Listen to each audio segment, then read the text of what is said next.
Salut les terriens, c'est Hugo de la Team Hercule, et aujourd'hui, on se retrouve pour une nouvelle decklist du dimanche avec Stylian, Salut tout le monde! pour un deck BT20, pour ce Ça y premier deck est! BT20 de la chaîne, enfin, après On y est! moult, après moult péripéties, Après avoir moult, menti pendant 3 semaines. moult problèmes, avec Végéto, ou Goku Vegeta, comme vous préférez. Un deck, ma foi, plutôt sympathique. En tout cas, le leader est sympa. C'est vrai que puis c'est une première aussi, mais on va rentrer en détail juste après pour tout ça, mais bah, on le voit, voilà, C'est on ça, le voit. donc on va rentrer dans le vif du sujet. Donc un leader jaune, jaune couleur du soleil et des bananes.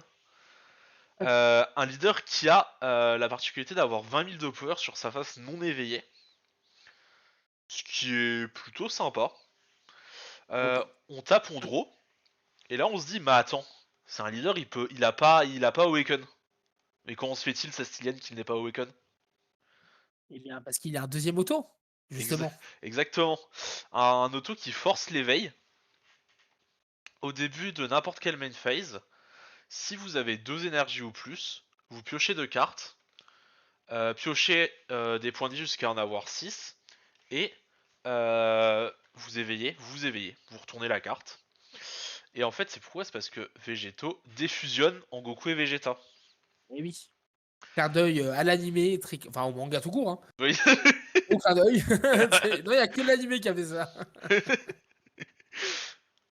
clin d'œil, euh, du coup, c'est cool. C'est cool, moi Sympa. j'aime bien quand ils font des trucs comme ça. Ouais, c'est cool. Tous les leaders fluff un peu comme ça. Donc un leader assez complet finalement, parce que bon, 15 000, bon, on perd en stats, mais c'est un peu normal, on commençait haut.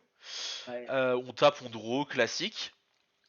On peut, en active main, donc une fois par game, on va pouvoir jouer le terrain du deck, la fameuse Spirit Bomb, le Genki Dama, Spirou. Ah là, bien hop, représenté en plus. bien représenté avec Voilà, le, le sa- boss. le Satan sur le cœur, C'est ça. en espérant qu'il foire pas la trad FR. Oui. Donc c'est un terrain. Bon, vous jouez écoute 7, mais vous jouez le gratos, on s'en fout. Vous regardez un active main, on regarde le top 3 du deck, on met une Yellow Battle on touche une Yellow Battle, on la met sous le terrain, et on place les autres cartes sous le deck dans l'ordre qu'on veut.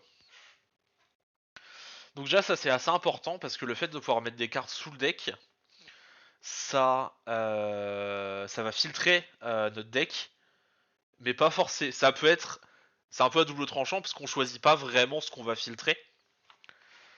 Donc des fois on peut se retrouver avec une secret et on est en mode bah soit je la mets sous le terrain, soit je la mets sous le deck, un peu chiant. Mais bon, ça reste du random, donc c'est pas très très grave. Et surtout, le terrain a une active battle qui dit que pendant notre tour, quand on tape avec un leader Sangoku, s'il y a 7 cartes ou plus sous le terrain, toutes les battles sous le terrain, on va les mettre en combo avec leur skill negate pour le tour. Et ensuite, le terrain il va aller dans la drop directement. Très beau warning, hein, pour bien représenter le Genkinama en vrai. Ouais, ça représente très bien le Kinama, et surtout, bah, on se dit mine de rien, dans le pire des cas, c'est un 0,35 000. Mm. Non, mais en vrai, c'est bien, hein. Enfin, je trouve intéressant Ouais. le terrain en vrai. Donc c'est assez intéressant. T'as bien l'esprit de build up le Genki Dama pour une attaque finale. C'est assez intéressant. Et du coup, pour revenir sur le leader a une seconde auto qui dit qu'une fois par tour, quand une carte est placée sous le terrain, on peut rest une battle adverse. Ce qui est plutôt sympa comme auto, ça reste bien dans l'esprit de jaune. Et voilà, ça combo bien avec les cartes classiques comme Ouais, Bergamo et ça, compagnie. ça fait un peu de tempo. Mm. Ensuite, je vais parler directement des deux aides leaders du deck, parce que le deck a la particularité d'avoir deux aides leaders. Ils sont assez importants pour comprendre l'esprit du deck, donc je vais en Ce parler que j'allais dire, pour bien comprendre tout l'archétype, c'est il faut les montrer, ouais. directement. Donc on a un premier aide leader, Goku.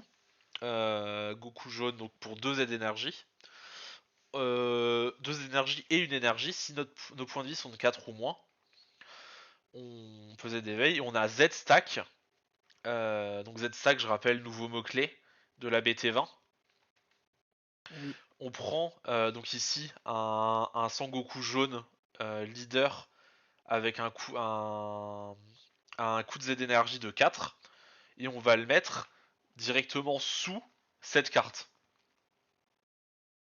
Et donc en plus, vu que c'est un Z Awoken, ça va en plus être sous notre leader et sur notre leader évidemment. Donc on va avoir une belle petite pile de leaders. Ce Goku là, son active main, il met une carte de sa main, il la met sous la Spirit Bomb et on draw 2.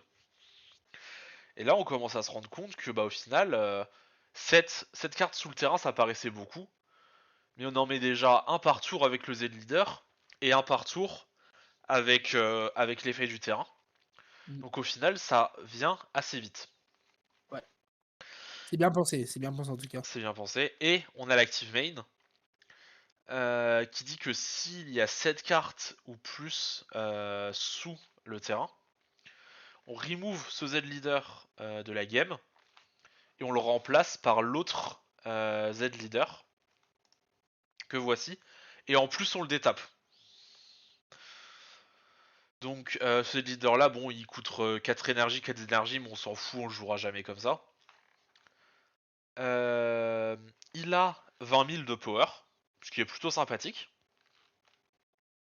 Quand il tape Hydro, et si il y a 7 cartes ou plus dans votre combo area pendant une battle, on negate tous les skills de toutes les cartes adverses dans la combo area. Donc on commence à se rendre compte, bon, on le voyait un peu venir, le leader qui permet d'avoir un gros finisher, avec en pouvant combo tout ce qu'il y a sous la Spirit Bomb, et mettre une grosse patate. C'est ça.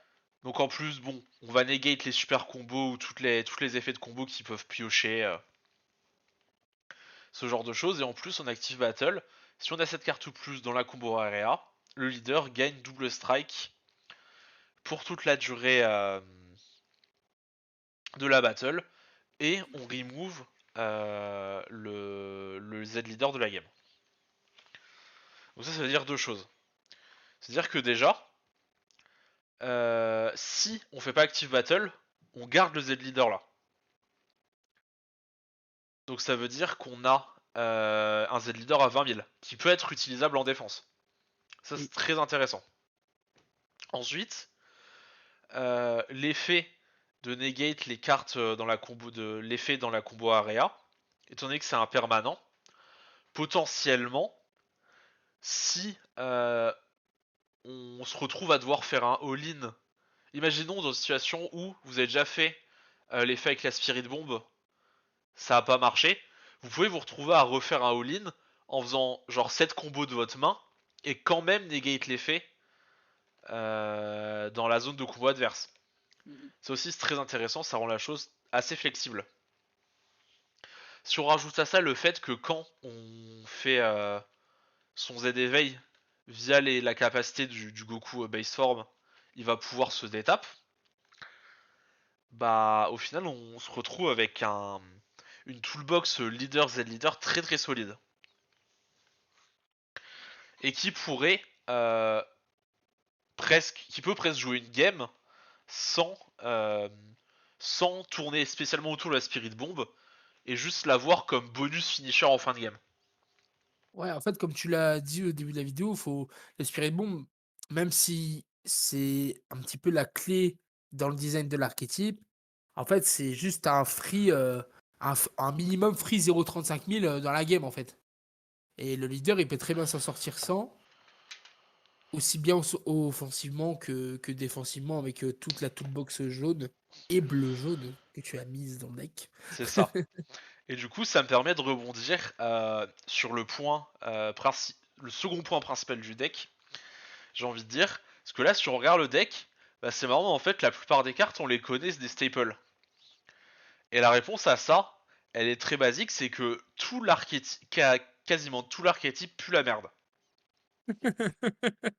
Globalement, Globalement. j'ai mis les cartes de l'archétype en side. Donc globalement, on a un Vegeta, Hydro, il sert à rien, il a 15 000, mais Enfin, donnez-lui 20 000 au moins, faites un effort, genre C'est même pas que les cartes sont nulles, c'est juste, bah, comme tu l'as bien dit, en fait, il y a tellement des meilleures cartes à mettre. Ouais, mais s'il y a mieux, elles sont nulles, tu vois, c'est... Oui, non, oui. Genre, enfin, le mec a 15 000 draw 1, mais donnez-lui 20 000 au moins qu'il puisse taper tous les aides leaders. Genre, respectez-le. Pareil, lui, tu payes 2 pour avoir le droit de jouer une carte qui paye 1 sans effet. Ouais. Genre le Végéto coûte 2, et la carte qui va chercher, le Goku et Vegeta Ultimate Duo, normalement tu le joues pour 1. Mmh. Genre c'est... on le... Bah, La, on peut pas le critiquer, c'est Hercule, on n'a pas le droit. la combo Hercule Kibito Kai, globalement ça te donne le droit de... Enfin... En gros la combo, le principe de la combo c'est vous couchez toutes vos battles, et pour chaque battle que vous couchez, vous allez pouvoir mettre la carte du top deck sous le terrain. Mais au final ça fait tellement de perte d'attaque ou de build-up pour si peu de récompenses. C'est vraiment dommage. Du coup, on va mettre un peu de côté l'archétype et donc présenter un peu plus le deck en lui-même. Deck, donc comme j'ai dit, beaucoup de staples. J'ai décidé de jouer bleu-jaune pour deux raisons principales. Déjà, j'aime bien bleu. Ce serait une petite raison bonus. Raison bonus, mais raison valable. Mais surtout, euh, j'aime beaucoup l'idée de pouvoir jouer Senzu dans un deck jaune qui souvent a des bonnes extras à jouer défensivement mais manque un peu de mana pour les utiliser. Le fait d'avoir bleu, ça donne accès à Frost Deadly Poison dans une méta où les gens tourneront pas forcément autour de ce genre de counterplay en main deck parce qu'il n'y a plus God Sealing. On a accès potentiellement au Gohan Piccolo de manière un peu plus efficace, sachant que avec la Spirit Bomb, on, on peut combo. Quand on fait un all-in, bah, au final, le fait d'avoir 3 cartes ou plus en combo qui, de base, est une restriction à la carte, là, est très facile à Mettre en avoir place. sur un all-in. On a beaucoup d'avantages à jouer bleu-jaune, globalement, je trouve. Et surtout, putain, ça fait longtemps qu'on n'a pas vu de bon deck bleu-jaune, et c'est cool. C'est vrai que C'est... ça fait un moment, mais ouais. Moi, ce que j'aime bien aussi, dans, le deck bleu jaune là, que tu as fait, c'est que on ressort un petit peu aussi des anciennes cartes, mais qui mine de rien dans le deck font du bien, tu vois? Comme la carte, de Frost là, j'ai oublié son nom. Deadly Ouais, Poison, c'est ça? Ouais, ouais, Deadly Poison. ça fait plaisir.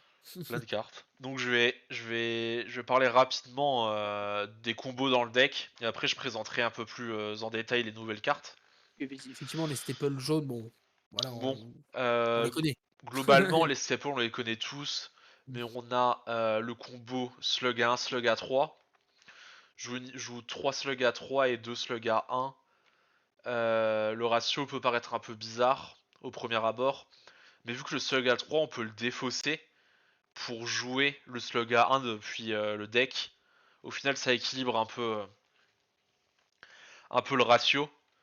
Et ça permet de pas devoir en jouer trop pour qu'il soit efficace, vu qu'on va voir que dans le deck on manque un peu de place quand même.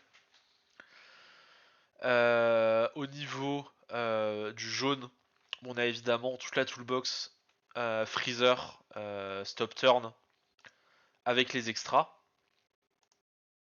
Donc on a le Final Flash de Vegeta en x2, Big Bang. le Power de Super Saiyan qu'on joue qu'en x1 parce qu'il est rata, sinon il serait x4 dans tous les decks. Le Realm of God qui est très très fort, surtout couplé pardon, pas comblé, couplé au Senzu qui permet d'extendre les plays et de se défendre encore plus. Et on a aussi Poison Mortel de Frost, qui du coup est la meilleure carte à mettre en énergie tour 1, parce que c'est à la fois une bicolore et une extra jaune. Donc ça permet de réduire le coût de Freezer tout en setupant la bicolore sur le terrain. Mmh. Et enfin, le terrain, qui au final reste une extra. Alors il réduit pas le coût du MKF quand il est sur le terrain, mais si vous le mettez en mana, ça réduira le coût du MKF. Et ça me permettrait de rebondir sur quelque chose que j'ai oublié de dire quand j'ai présenté le leader. C'est que c'est un leader un peu particulier parce que souvent les leaders qui ont un terrain, bah, soit ça le joue directement quand on set up la game, soit ça peut être un active main, mais sur la face non éveillée, pas sur la face éveillée. Mhm. En fait, le problème c'est que l'active main, on peut jouer le terrain mais que depuis le deck. C'est-à-dire que s'ils sont tous dans les PV ou dans votre map, vous êtes baisé. Vous pouvez plus faire faire l'active main. Enfin si, mais vous pouvez rien activer. Donc il faut vraiment faire attention à ça. Et donc c'est la raison principale pour laquelle j'en joue deux. C'est-à-dire qu'avec un, forcément, il y a beaucoup trop de chances d'être que la carte soit dans les PV, soit dans la main de départ, et de totalement être rect. Donc moi j'en Mhm. joue deux. C'est ça. Si vous vous sentez poissard, vous pouvez en jouer trois. Comme ça vous êtes sûr, il n'y a pas de souci, vous pourrez l'avoir. Ah, j'aurais mis deux aussi, moi. Ouais, deux, j'aime bien. Deux, Deux c'est j'aime bien. bien. En fait, le problème d'en avoir deux, c'est que si par exemple t'en as un en main, bah tu sais pas si l'autre est dans tes points de vue ou dans ton deck. Mhm. Et l'active main, euh, c'est active up, donc activer jusqu'à une spirit bomb depuis votre deck, et ça négate le skill pour la game, même si t'en as pas joué. Tout à fait. Donc c'est pour ça qu'en avoir deux des fois c'est un peu chiant, mais on a quand même heureusement des solutions pour le remettre dans le deck. Si on en a une en main par exemple et qu'on n'est pas sûr, on a toujours accès au Vegeta Z Battle, qui du coup va nous permettre d'une part de remettre le terrain dans le deck pour pouvoir faire l'effet après, et d'autre part de s'éveiller, parce qu'au final on joue dans un deck où on a envie de se Z éveil le plus rapidement possible, donc passer à 5, ça permet de pas se faire stall puisqu'on peut passer à 4 avec le contre B. Et au final, bah, ça débloque surtout le problème du terrain. Mhm. Voilà. Donc ensuite, pour rester dans les cartes jaunes, on a bon les reformes de Freezer, le contre B1 classique, Mhm. Ouais, classique. x3. Important à noter, j'ai deux contre-contre. Ça peut paraître beaucoup parce qu'en général on joue plutôt un seul des contre-contre vu que c'est un peu lourd. Mais là, vu qu'on a un leader dont l'adversaire va garder un contre toute la game pour contrer ce leader, parce qu'en fait si l'attaque passe, il est mort. Et Il y a bah des grands, je sais. là le contre-contre permet d'essayer d'avoir le mec en face là-dessus. Bon, c'est sûr que bon, 20 000, vous faites l'effet du terrain, ça va faire grand minimum plus 35 000, on est déjà à 55. 55 double strike, ça t'a coûté 0, ça t'a fait plus 1 en main vu que t'as pioché avec le leader. Si tu mets la super combo secrète, C'est ça, c'est voilà, en deux cartes, c'est deux ça, ça cartes va plus très Z vite. leader, voilà, Ça va très vite. ça monte trop vite. Pour rester un peu dans la thématique grosse battle, gros dégâts, on joue bien sûr le Mira, absorption du créateur, qui, une fois qu'on aura fait l'effet du terrain, bon, on va se retrouver avec un plus 7 directement dans la drop. Donc Mira va monter très très haut, en combo avec un champion en x1 pour une double strike si besoin, et du merveilleux, du magnifique Oolong, qui va pouvoir copier le power de Mira, et nous faire un deuxième Mira pour 1. Je le répète, mais c'est la meilleure Z battle du jeu, je suis désolé. Et Oulong, quoi, voilà, incroyable, incroyable. Je comprends pas comment tu peux dire ça alors que dans ce deck il y a un Hercule Z Battle. Oh oui, je retire ce que j'ai dit, pardon, Oh, pardon, excuse-toi. pardon. Donc ensuite, bon, pour finir rapidement sur le jaune, on a le Bergamo en x1, classique, surtout avec l'effet leader qui permet de coucher une battle C'est ça. pour 0 en étant quasiment sûr, avec la Spirit Bomb. La Spirit Bomb qui peut fail aussi vu qu'on regarde top 3 uniquement et donc qu'on doit placer une battle jaune. Au final on regarde, vu qu'on a pas mal d'extra dans le deck, plus Champamira, c'est possible que ça fail. Mais c'est quand même très rare. Ça arrivera quasiment jamais plus d'une fois par game. Ensuite, on a donc la toolbox bleu-jaune qui est. Ça comprend peu de cartes en fait, qui a peu de bonnes cartes bleu-jaune. On a le Zamas, le Checkland, comme on aime bien l'appeler, qui permet la plupart du temps uniquement d'être mis en mana. Dans le counterplay, bon, maintenant qu'il y a les rattailles qui touchent plus les unissons, c'est un peu. C'est rare que ça soit fort, malheureusement. Mais la carte reste quand même très bonne, rien que pour le fait que ça permet de stabiliser la mana base. Oui. On a le Gohan Piccolo, pardon, comme j'ai montré tout à l'heure, qui reste très intéressant, même s'il est un peu dur à jouer, hormis sur un rush final. Et on a surtout la Kefla SS2, qui est la, probablement la carte qui donne envie de jouer bleu-jaune. Elle coûte Oui. un peu cher, elle coûte 3, mais elle permet de gérer n'importe quel batteur en ayant en barrière, ce qui est très fort. Elle a la double et bloqueur. Et en plus, en activation principale, si l'adversaire a 300 GG ou plus, on défausse carte de notre main. La Kefla avec les répliques pour toute la durée du tour. Et en plus, si on a défaussé une autre Kefla SS2, on pioche 2 et on couche une carte adverse. Ouais, c'est trop fort. Ouais. Le fait, c'est un peu dur à setup des fois, mais le fait d'avoir ce potentiel de draw 2 en défaussant juste une carte, c'est assez stupide. La plupart du temps.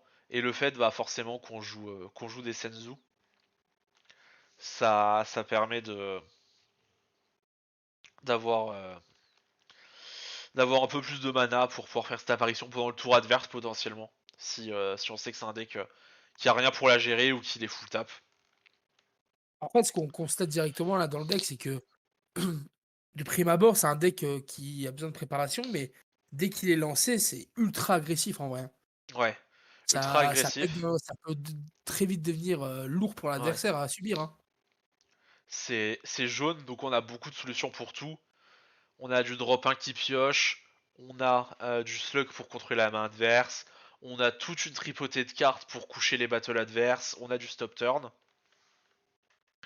on a le counterplay qui peut blank, on a vraiment beaucoup d'options, et bien sûr la secret qui fait un taf monstrueux. Ouais, comme je l'ai évoqué là avec la Spirit Bomb, c'est en 2 cartes quoi. On la C'est présente incroyable. plus. La super combo, j'ai décidé de jouer Kefla dans le deck. Parce que déjà, il faut absolument une super combo bicolore dans le deck pour pouvoir faire les arrivals de Mmh. manière un peu plus simple. Et j'ai préféré jouer Kefla au-dessus de Zamasu. Parce que j'ai l'impression que coucher des cartes, souvent l'adversaire il peut plus facilement jouer autour. Alors que Kefla ça permet de gérer des battles, ce qui peut poser un peu problème à jaune de temps en temps. Mmh. Voilà, donc ça c'est surtout pour ça, mais Zamasu est très correct aussi, et je pense que ça dépend principalement des match-ups. Ah, ça, Ah oui, mais clairement. Ça les... dépend de la méta aussi, comment on va se oui, peaufiner, ça hein. dépend aussi de la méta et tout ça, mais globalement, les deux, c'est excellent. Le gap entre les deux est pas très important. Maintenant qu'on a présenté le deck, j'aimerais bien présenter quand même les cartes de l'archétype que j'ai quand même maintenu dans le deck parce qu'elles sont très intéressantes. On a d'abord le Goku Vegeta Ultimate Duo. On le joue pour 1 en limite 1. Si votre leader est Goku Vegeta jaune et que l'adversaire a 2 cartes ou plus en énergie, jouez cette carte depuis votre main. Donc déjà, on peut la jouer dans n'importe quel deck si notre leader est Goku Vegeta jaune. Donc, Tiens, je me demande s'il y en a. donc déjà, ça peut être sympa potentiellement. Mais surtout, pour 1, on a une 20 000 double strike. Quand on la joue, on choisit une battle adverse en mode inertie. On negate ses skills pour le turn et on la KO. Franchement, pour 1, KO n'importe quel battle en jaune, c'est vraiment fort. C'est bien. Donc ça, je Rien à la... dire de plus, hein, la carte, Ouais. 1, 20 000, double, mais KO une carte, OK. C'est ça. Et ensuite, Hein. on a le boss monster de l'archétype, qui globalement est plus ou moins un Thalès plus, on va dire. En gros, on le joue pour deux. Si notre leader est un Z leader jaune ou si on a une Z battle jaune en jeu. Donc on le joue. Et en plus, si on a une extra yellow sur notre battle area en draw 1. Donc ça, c'est potentiellement jouable dans tous les decks jaunes, mais avec un petit boost en plus pour ce deck. 30 000 deflect, quand on le joue, on choisit une battle adverse en ignorant barrière, on la couche, ou on choisit une battle adverse en mode inertie et on la, pardon, et on la KO. Donc c'est pas exactement pareil, mais ça fait un peu penser au Thalès qui se joue à deux, qui a un peu le même style d'effet. Sauf que lui en plus, en active main, si toutes nos cartes dans la battle area sont en rest mode, on peut détap le Sangoku. Donc au final pour deux patates à 30 000, on gère une battle adverse, sympa. Et au draw en plus. La petite draw, c'est vraiment la cerise sur le gâteau. C'est ça en Toujours bien. mode, on donne une bonne carte, tu sais pas trop si tu la joues, tu vois le draw 1, tu la mets dans ton deck. Un peu ça, par contre attention, il coûte 8, donc il se fait toucher par counterplay bleu. J'ai le nom sur le bout de la langue. Il aime. Euh... Machin, bref, vous avez compris ce que c'est. Counterplay bleu. Voilà. Et enfin, une carte qui n'est vraiment l'archétype, qui a une staple extrêmement intéressante. Trop bien On cette va, carte. on va commencer par la fin parce que c'est le plus intéressant. Votre leader gagne l'effet suivant pour tous les jours du tour, permanent. Negate tous euh, les effets strike de votre adversaire pour le tour. Et voilà. Juste cette phrase suffirait en vrai. En vrai, t'enlèves tout le reste, tu as juste l'effet là. Ouais. C'est-à-dire en fait c'est vous jouez ça, l'adversaire il tape avec une quadruple qui vous fait un point de vie. Voilà. Tape avec Victory Strike, vous perdez un point de vie. Je dis ça mais à vérifier si ça marche avec Victory Strike, j'avoue je suis pas sûr en le disant. Non, non, parce que tu peux pas annuler ses skills. Oh, il strike. Ouais non Je t'ai mais laissé, non. Je non t'ai mais laissé, je t'ai oui laissé. la carte Twitch peut pas annuler ses skills mais est-ce que ça marcherait avec l'effet Victory Strike? C'est pas un jeu Victory Strike, on s'en fout. Allez. Mais bonne question, Bref, je sais pas. Ouais. Mais par exemple, bah, on va faire plus récent. Max, quadruple frappe. ouais. Voilà. C'est Voilà, tout ça. simplement. Bon bref, en tout cas c'est une 15 000 bloqueur, counterplay sans restriction, juste on joue la carte. Pendant le tour adverse, moi elle coûte 8, mais pendant le tour adverse, si on a un leader jaune, l'adversaire a 2 énergies, qu'on a 2 Z d'énergie, on réduit le coût de cette carte de 7, donc elle coûte plus que 1. Et quand on la joue, l'adversaire peut pas Oui. attaquer avec des cartes qui ne sont pas des leaders, à part s'ils choisissent une de ces cartes en active on et qu'ils la couchent. À chaque fois, un peu comme le MKF, stop turn. Et en plus, donc si le leader est un Z leader, ou qu'on a une Yellow Z Battle Card sur le terrain, blablabla, le leader gagne l'effet. On negate tous les effets strike de l'adversaire. Un prix concours, mais une excellente carte, une nouvelle staple jaune. La carte est uniquement en x2, pour une raison très simple. C'est que même si la carte sur le papier elle est excellente, ça reste assez facile pour l'adversaire de jouer autour. Parce que, euh, évidemment, si l'adversaire a pas de board, il a pas le choix. Mais quand l'adversaire a du board, dans tous les cas, même s'il joue pas autour de la carte, s'il est pas trop con, il va d'abord taper avec son board avant de jouer d'autres cartes. Donc la carte est assez situationnelle, mais très bonne. Et contre un board vide, c'est excellent. Voilà, donc on a fait le tour du deck. Je vais présenter rapidement le Z deck. Surtout ce petit Satan qui nous fait de l'œil depuis tout à Oh là là. l'heure. Oh là là. Donc une énergie, Z énergie, mid cost. Barrière, Ah oui, c'est bien ça. c'est sympa. Et active main, en gros le Satan, on le couche. On couche autant de battle cards qu'on veut sur notre terrain. Et pour chaque carte qu'on a mis en rest mode, on prend le top card de notre deck et on le met sous la Spirit Bomb. Donc en fait, globalement, qu'est-ce qu'il fait ce Hercule? Ce Hercule, il fait la même chose que les 3 battles là qui servent à rien. Sachant que c'est dans le Z-Deck, que vous pouvez le jouer quand vous voulez. Et surtout qu'au final, on ne joue pas tant que ça parce que la plupart des games, on va Z-Éveil très vite et on n'aura pas besoin de rush la Spirit Bomb. Mm. Mais en avoir un au cas où, c'est quand même intéressant. Et on voit que dans le Z-Deck, on a que du x1. Donc on a du classique, on joue bleu, donc on joue celle en x1, celle clean le board, c'est cool, ça met des crits. C'est sympa. Et un hit en x1. Uniquement en x1 parce qu'on n'a pas. En fait, on a que la Kefla en univers 6. Enfin, on a les deux Kefla en soi. On a le Kefla super combo et la Kefla Arrival. Le hit, pardon, qui est aussi une des raisons pour lesquelles j'aime bien jouer Kefla. Je pense que si on joue Zamasu, on rentre peut-être pas le hit dans le Mm. Z-Deck, à voir. Mais en tout cas, donc lui, bon, il permet. Il se joue pour 2, mais il détape 1 à chaque tour. Et surtout, il nous permet de combo avec une battle de notre drop quand il bloque ou quand il tape, et du coup ça permet de faciliter le fait de faire des arrivals. Donc c'est une carte assez situationnelle mais très intéressante. Et pour finir, j'aimerais présenter rapidement le side deck, mais aussi revenir sur un point qui est assez important que j'ai oublié de dire. C'est que quand je parlais de la Spirit Bomb, j'avais tendance à dire que c'était un 0,35 000 gratuit. Ce qui est partiellement vrai, parce que dans notre deck, on a beaucoup d'un 10 000, vu qu'on joue des bicolores. Et du coup, bah, si sous la Spirit Bomb on a 4 bicolores, bah au final, c'est plus un plus 35 000, c'est un plus 55 000. Et là, du coup, ça rend le truc encore plus stupide.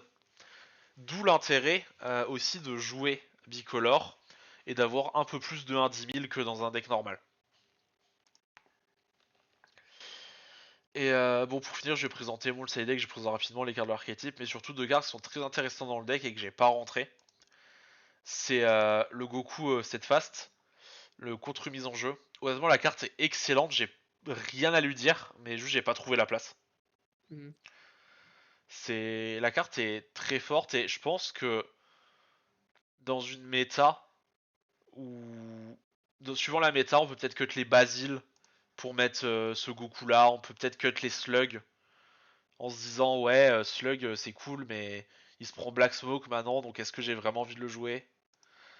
Ça dépend de la méta, ça dépend de plein de choses, ça peut être du side, c'est compliqué à dire. En tout cas c'est une excellente option et si vous aimez bien la carte vous pouvez la jouer, il n'y a aucun souci. Et enfin le petit Kotsukai. Kotsukai est généralement une carte de side mais qui est très intéressant dans le deck parce qu'elle permet de remettre des cartes de la main dans le deck. Mm. Et du coup a le même effet que le Vegeta de permettre de remettre la Spirit Bomb dans le deck pour pas se faire baiser. Voilà, je pense que terminer là-dessus, c'est une bonne fin pour cette vidéo. Je suis d'accord. T'en penses quoi, toi, globalement, du deck, du coup? Bah honnêtement, je suis agréablement surpris. Au début, quand j'ai vu le leader, j'étais en mode leader à 20 000, trop bien, il peut faire un truc trop cool avec le leader. Après, j'ai vu les cartes du deck, j'étais en mode il y a que de la caille, c'est nul. Mm. Et après en fait, j'ai réfléchi. Et en fait, j'ai l'impression que des fois, on est un peu matrixé par les archétypes parce que récemment sur les calculs d'RBT, ils ont tendance à sortir des cartes d'archétypes ultra centrées sur leur archétype, qui fonctionnent qui sont faits pour ce deck et qui fonctionnent que dans ce deck. Et du coup, on a tendance à oublier que dans le deck, il y a des dizaines de staples extrêmement fortes et qu'on peut juste jouer un bon leader avec des bonnes cartes. C'est ça. D'où C'est bien résumé. la création de ce deck. Il a résumé un bon leader avec des bonnes cartes. Ça pourrait presque être le titre de la vidéo. C'est ça. Mais je rajoute quand même un truc, bon, ça a pas de lien direct avec le deck, mais je tiens quand même à vous signaler que en BT20, il y a un produit qui va sortir aux États-Unis uniquement, et nous on n'aura que 35 cartes de ce que j'ai compris, une offerte à chaque fois par display, mais que toutes les cartes de la série vont avoir un alternatif. Donc, on risque d'avoir des très très belles cartes en plus pour ce beau deck. Je pense notamment aux SS3 ou Végétaux là. Je pense que Ouais. dans le. Je sais plus comment ça va s'appeler, ça s'appelle Premium Display. Je sais plus comment ça s'appelle le truc, mais. Genre le végétaux, ils vont faire un art de malade, c'est sûr. Ouais. J'imagine Tu déjà le peux truc. faire un truc de fou. Le, Même le même les leader. Z, les Z leaders aussi, tu vois, ils peuvent Ouais. faire des trucs de ouf. Voilà, Les, ça va pas directement dans le jeu, mais bon, je sais qu'il y en a qui aiment bien quand les c'est Z beau leaders sont en très beaux. jouer. Honnêtement, ils sont très bien faits. Ah, déjà comme ça, ils On sont a stylés, vraiment le bon feeling. mais je veux dire, tu vois, par exemple, le Z leader Super Saiyan, si tu mets la scène en fond dans le monde des Kaioshin quand ils affrontent Majin Buu, c'est incroyable, tu Ah vois. oui, bien sûr. C'est ça, s'ils font ça, c'est ouf, tu vois. Bien sûr. Par contre, j'ai quand même une déception pour ce deck. Fallait que j'en parle. Dis-moi tout. Y a pas de bonbons végétaux. C'est vrai qu'il n'y a pas de bonbons végétaux, mais c'est normal. Non. Alors qu'il était à l'époque, je me rappelle, en bleu. Il y était. Ouais, mais c'est normal, tu sais. Dans Dokkan, bonbons végétaux, il est tech, c'est vert. Faut attendre le végétaux vert. Ah oui, c'est vrai, On pardon. a le bleu, C'est vrai. on a le bleu, le jaune, le rouge, il manque le vert. C'est vrai. Végétaux Il y vert, a un des- leader bonbon végétaux peut-être, avec le même artwork que dans Dokkan, ça m'étonnerait pas. il y a déjà un leader végétaux vert. Ouais, c'est vrai. Mais il Oui, est tellement malheureusement. anecdotique. Oui, malheureusement. Allez vous faire foutre. Voilà, on espère que la vidéo vous a plu. Bon allez, salut les tariens, prenez soin de vous.